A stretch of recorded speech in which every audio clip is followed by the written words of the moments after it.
Now, when you find yourself locked up, inmates will do anything, okay? And when I say anything, I mean anything. But what makes it even crazier, and you gotta always remember, is they will also do anything to get away with it, all right? So for this video here, I'm gonna be talking about how inmates were gagging and holding other inmates hostage in order to make them break it off and get money sent in from their families. So let's talk about it.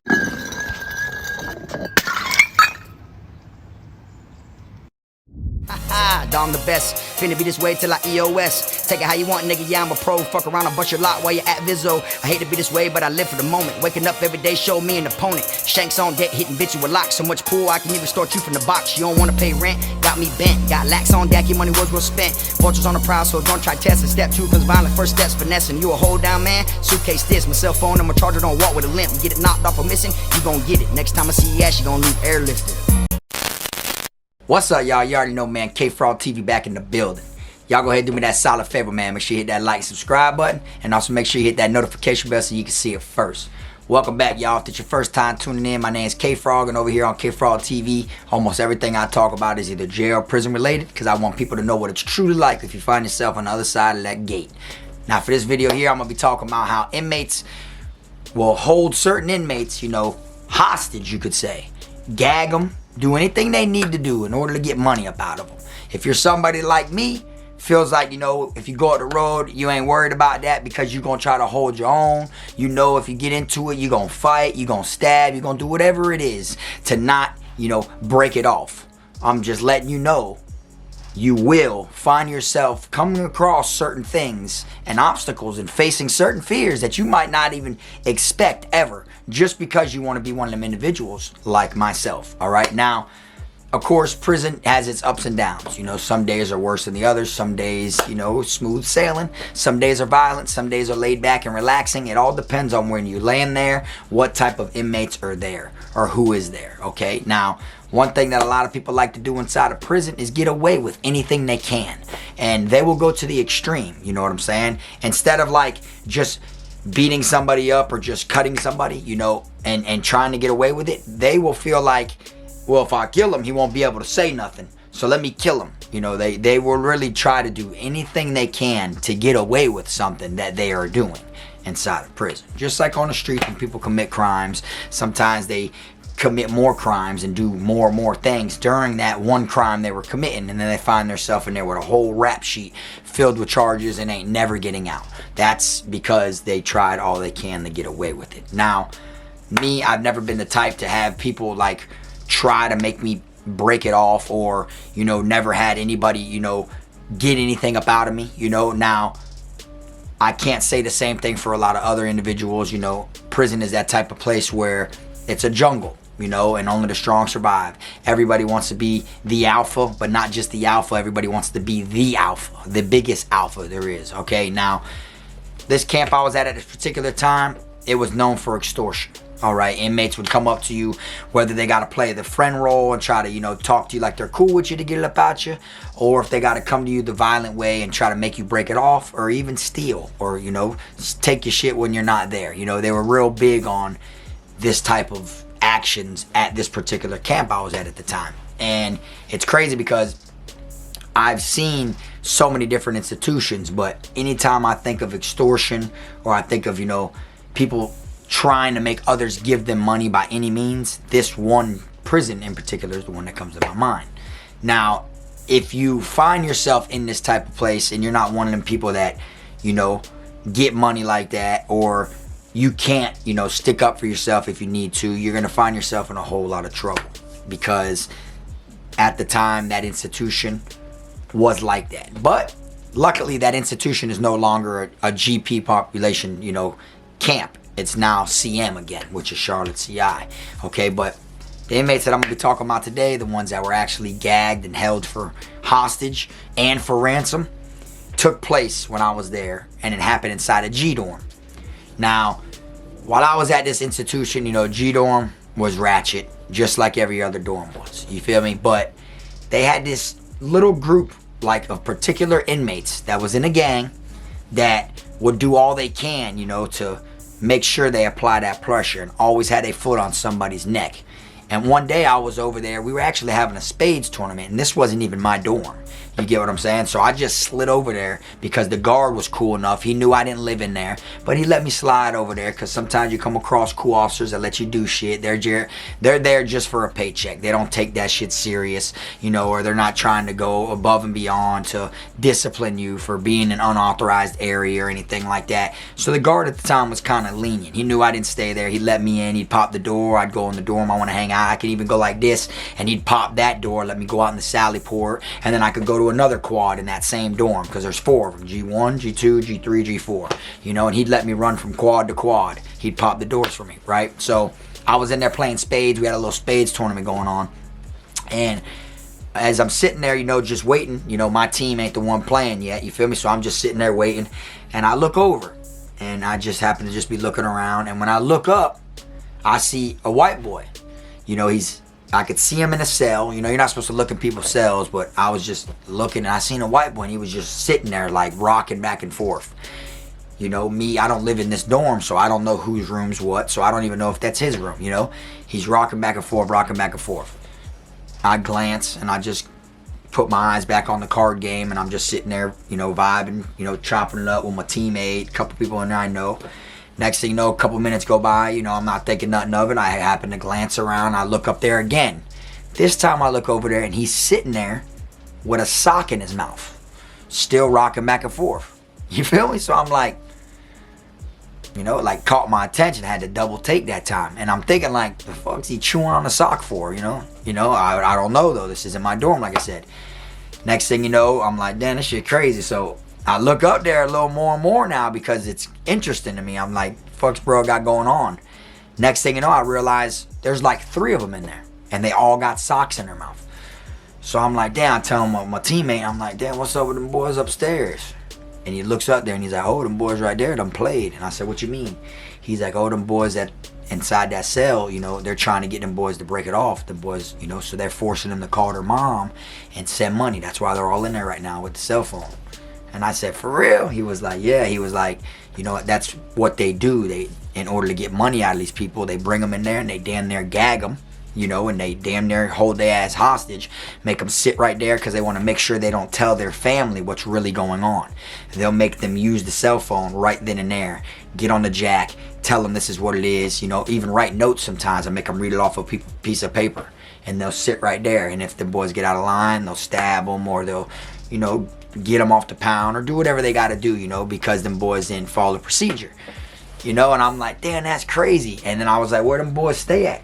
And they all lived in the dorm. So it was like these boys were gagged and held hostage in their own dorm, but in a different cell, just to get their family to send the money. So in my mind, I'm thinking like, why gag them? And that's so they can't talk out of order. They can't yell. If one person's on the phone with their family telling them, oh yeah, send the money, I need it for this, the other one can't say, man, don't do that.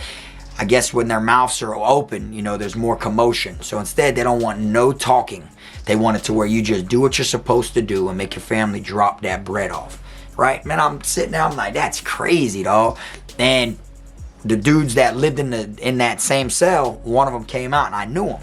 So when he comes out, he's down there, I'm like, man, what you got going on, Buck? It was my dog, Buck. I'm like, Buck, what you got going on? He's like, shit, did I say? And he's like, yeah, bro. He's like, boy, there could be you up there, frog. I'm like, yeah, nice. I'm just fucking with you. But I'm thinking, like, that's just crazy to me. Like, how somebody, like, if you look at it, like, not just being crazy that they're doing stuff like that to other people, but it's crazy that people allow others to do that to them. You get what I'm saying? Like me, I could not allow someone to have me sitting there with a sock in my mouth, you know, calling my family and lying about money.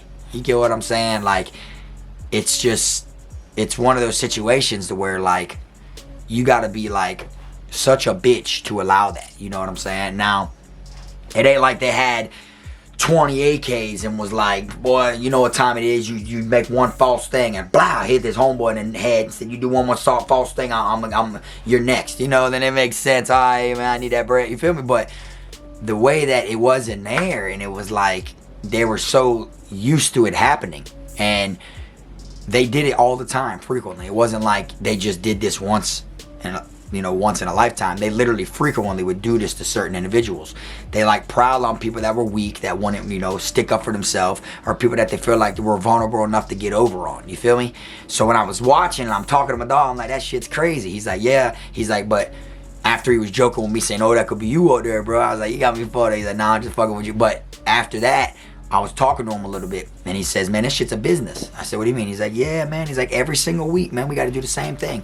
I said, for real? He's like, yeah, it's like they got an appointment with me. He says they come to my cell, they know what time they got to be in my cell, and they come in there. And I said, yeah, but you gagging them boys. That shit look like you're... He's like, man, they gagged themselves. I said, what do you mean? He's like, bro, they put the sock in their mouth themselves. They know it's part of the procedure. It's part of the routine. I'm like, damn, this dude breaking this shit down to me like it's legit, and schedule. That's how it goes. But I'm thinking like, what? They come to your cell, wait for, okay, boom, 9 o'clock, go in there, just happen to sit down themselves, put a sock in their mouth, go to rocking back and forth, all spooked and scared and shit. They're so scared about what could happen that they do this. You feel me? And I'm going to be real with you. I have seen people, be extorted inside of prison. I have seen people break it off because they were scared. I've seen people come into a dorm and just straight up offer stuff. Let people know off rip like, hey, y'all, I don't know how to fight, so does anybody in here want some money? That's how it goes. Like, they'll literally try to find somebody that will take them up under their wing. And really, prison's not even that bad. It can be. But it's like, damn, you don't even give it a chance. You don't even test it to see if you could have just made it through. Instead, you just off rip the moment you come in, curl. You see what I'm saying? And this is the type of stuff that you got to look out for. You feel me? Because inmates will do all they can to get away with stuff like I was saying in the beginning. So them gagging them is to where they can get away with it freely. Because then afterwards, if they go tell the guards, or if they, reach out to their family some other type of way and let them know what's really going on, there's really no proof of that. Because the cameras that they have inside of prison now, they didn't have when I first got to prison, but even the cameras can't see in the rooms. They could see the day room, but you can't see in the cell. So there's no proof that they literally gagged them or literally, held their ass hostage or for ransom like that. You feel me? It just looks like they walked in the cell on camera and then they was in there, and then next thing you know, they came out. You see, and they did it so frequently that it was like they could never, tell on the individual that was doing it, because it would look like they were making it up because they got him on camera so many weeks back to back doing the same thing. So all he'd have to say is, look on the camera on this day for the last fight, he comes here, he buys this off me every single time. He kind of like covered his tracks. That was the whole reason for it. Just in case they screamed on him, he had a way to get away with it. You see what I'm saying? And I'm like, damn, he had that shit all figured out in his head, like perfect, and I'm like, at the end of the day, some people feel like they rather pay money to individuals like this than to actually, be out there doing that shit themselves, and have to worry about people come after them and be at their throat and stuff. And I feel like at the end of the day, I'd rather go through the most difficult time than to be considered a bitch. You know what I'm saying? Like, at the end of the day, your pride, dog, and your dignity, these are things you need, you feel me? And if you got someone that could just easily make you break it off volunteering, or you just complied, or you have a schedule every single week like that, like, you gotta wake up in the morning and go over there and know you're putting a sock in your mouth just to sit there and be quiet because this dude says so. You get what I'm saying? And I've heard too, when people try to buck the jack or act like they're not gonna do it, the boys get poked up, stabbed up. You got ones that scream, thinking that the guards can save them. All they're going to do is put that inmate inside of, he's going to go in the box, and he's going to sit back there and PC. He's going to PC up because he's in fear for his life. He thinks that gets him away from the people that were doing that. But next thing you know, there's going to be somebody that checks in on purpose to get put in that same PC cell, because they put PCs with PCs. There's going to be somebody in there that checks in on purpose to get put in that PC cell with them, just to touch them, just to get a hold of them for them people. You see what I'm saying? So there's always ways to get you. It isn't like, oh, you PC up, you're in the clear. If you make it to where you're in confinement, you don't get touched or dealt with while you're back there in the box, you got to always remember transfer day, the day that they decide to transfer you, because they won't let you back on the pound now because you're in fear for your life, now that you're in protective custody. So when they do transfer you, you're going to go on that bus, and there is no separation from PC inmates to regular inmates. So if you don't get got while you're back there in the box, you will get got on that transfer bus. You see what I'm saying? So it's like, at the end of the day, these dudes knew that. That's why they would off rip with no problems. They felt like instead of dealing with any of the shit that I just broke down, they rather just go in there, be there on time, sit down, put the damn sock in their mouth, think of what they're going to tell their family, call their family, tell them this, that, boom, yeah, they sent the money, boom, and then that's it, and go right back around their day. And they're only in there for 15 minutes. The quicker their family gets that shit in order, the quicker they get to walk away. You see what I'm saying? These are the type of things you got to look out for inside of prison, because people literally try to get over any chance they can. And you got to remember that when people do stuff like this, and inside of a place like that, you got to understand that they will go above and beyond to get away with it. So you got to always remember, if they're trying this hard to get something out of you, how long are they going to put up with the, you know, the excuses, or how long are they going to put up with you dragging or postponing when the money's coming and all that, because they done heard it all. You get what I'm saying? So it's like at the end of the day, yes, either complies, get with the program, or you just go through that shit, you know, and you got to go through the problems and defend yourself. Me personally, I don't know about people that's watching this, but me personally, like I said, I'd rather go through the problems, because at the end of the day, yeah, you know what, don't kill you makes you stronger, and these dudes might kill you, but at the same time, you'll gain more respect from people who have nothing to do with the situation just by them seeing you stand up for yourself, rather than be one of them dudes rocking back and forth, gagged, about to call your family and make up some shit just for them to send this money to this person. You know, how would your family look at it? If you had kids, or if your dad or mom was still alive, or a brother, sister, whatever it is, how do you think they would look at it if they seen that you were in there lying to get money to break off to pay rent to somebody just so they don't harm you? Somebody that hasn't even harmed you before. You know, a lot of times these dudes comply and they break bread and give that shit over before they were even, you know, assaulted by these people. They just do it before it leads to harm being done. They don't even know if the dudes are even really living like that, if they're gonna really do that harmful stuff, unless they've seen them do it to someone else, or maybe they rough them up a little bit themselves. But I feel like the very first time, if someone roughs you up, and now you're in a situation where they're making you break bread and your family's sending the money now, and in your mind you look at it like, well, I know what they'll do because last time they did this to me, you already messed up right there by not, you know, shutting that whole problem down right after the very first rough up. You know, you made it to where that door was still open. It opened a bigger door. Now these guys are coming after you for money. You see what I'm saying? You're supposed to dead that situation right there the moment they tried to rough you up the first time. You're supposed to dead that situation, whether it was in your, you know, benefit, or whether it was you got the shit end of the stick. At the end of the day, you got to draw that line, because even though not everybody's involved, everybody's watching and listening though. So they'll know you'll stand up for yourself. You'll fight whoever you got to fight.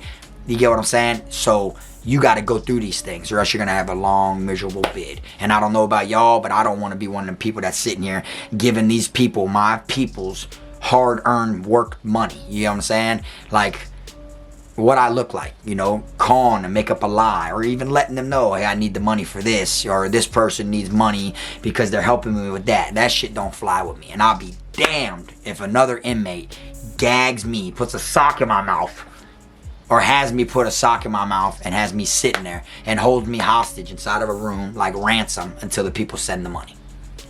Like, that shit is not where it's at. But this is the type of stuff that you will see inside of Florida prison. That's why I want to come on here and share it with y'all. Now, if you're somebody that's been locked up, whether it's inside of Florida or whether it's a different, you know, state, different country, drop in the comment section how they do it where you were at. How do they extort? Have you ever seen somebody be gagged inside of prison? If you have, drop it in the comment section, because people would love to know what it was like where you were at. I know for a fact Florida's not the only place that has stuff like this go on, but because I know prison is one of those things, you never know what could happen. Each day is different. Every day something different goes on. And I used to see people left and right being put to the side, forced to break it off. I've had people get on my own cell phones inside of prison, call their family and lie about why they need money. And then I've had it to where one of them was like, if not, man, they're gonna kill me. And I remember his mom was like, I'll pray for you, Zachary. That's what she said. And he's like, what do you mean? She's like, I'll pray for you, Zachary. I'm sorry, I can't. And she hung up on him.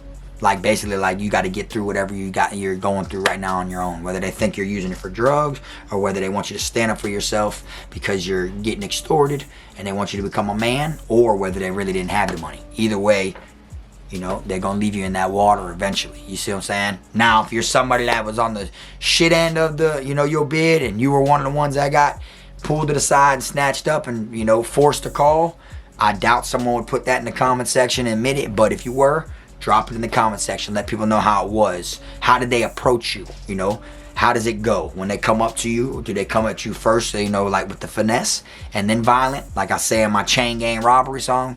First step's finessing, you know, but then I say the second step's violence. You know what I'm saying? Second step's violence, first step's finessing, because that's exactly how it goes. They're gonna play the friend role first, see what they can get, because it's always, you know, easier to get it, you know, the nice way, you know. And who you gonna take something for? You want someone that you gotta work hard for and try to, you know, go through war with them or harm them to get it, or someone that you could just talk friendly to and just have them give it over to you. You see, so you got to be on the lookout for these type of things. But one thing I will say before I wrap this video up is, if you find yourself inside of prison, do not become one of these individuals. Don't let nobody put no damn sock in your mouth, gag you, hold you for ransom, hold your ass hostage, keep you in the cell till your family sends that money. Then all of a sudden they say, boom, take the sock, I go ahead, you go back to your cell, mark it off on the list, I'll see you next Monday. Like, do never ever let nobody do that type of stuff to you. You know what I'm saying? That's the best advice I can give you. You know, put your foot down first quarter. And if you've seen something like this, drop it in the comment section like I said. I appreciate y'all tuning in. I hope everybody has a great Memorial weekend. Y'all already know, man, stay tuned for the next video. And like I always say before I wrap these videos on up, make sure you keep them squares, rats, clowns, chomos, pedos, wannabe island boys, cloud chasers out your circle. And until next time, it's the one and only, I am my team, Frog.